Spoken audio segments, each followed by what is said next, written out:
Carries of oxygen and carbon dioxide. कौन carry करता है ऑक्सीजन एंड कार्बन डाइऑक्साइड? ये है रेस्पिरेटरी सिस्टम का हिस्सा। रेस्पिरेशन मतलब इंस्पायरेशन और एक्सपायरेशन मतलब ऑक्सीजन अंदर लेना, CO2 बाहर छोड़ना। इसमें इन्वॉल्व है लंग्स। अबाउट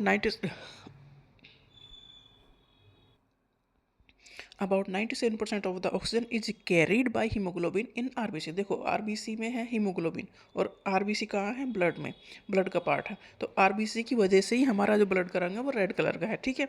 और आरबीसी का काम है ऑक्सीजन को कैरी करना, ऑक्सीजन को अपने साथ लेके जाना का काम करती है आरबीसी। तो 97% of oxygen is carried by haemoglobin, ठीक है।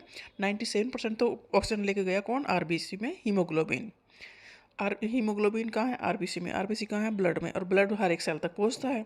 तो आरबीसी में जो हीमोग्लोबिन है वो हर एक सेल तक पहुँचेगा, तो ऑक्सीजन को कैरी करके लेके जाएगा। Oxygen combine with haemoglobin and form oxy haemoglobin. अब कैसे लेके जाएगा? ऑक्सीजन जो है हीमोग्लोबिन से कंबाइन होकर बनाता है ऑक्सी हीमोग्लोबिन, इसके फॉर्म में जाएगा। जो बचा हुआ 3% ऑक्सीजन है वो transported in dissolve form in plasma. Blood का दूसरा पार्ट प्लाज्मा भी है, तो 3% प्लाज्मा में जाता है।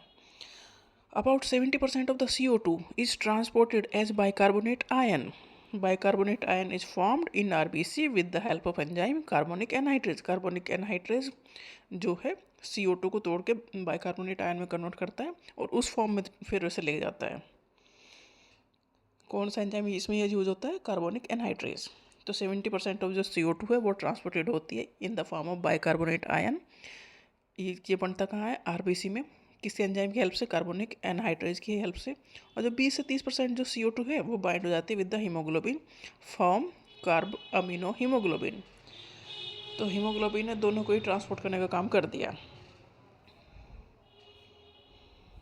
कहाँ से कहाँ तक? लंग्स से लेके सेल तक ऑक्सीजन पहुँचा दी और सेल से लेके CO2 को लंग्स तक पहुँचा दिया जिससे कि वो बाहर हो सके।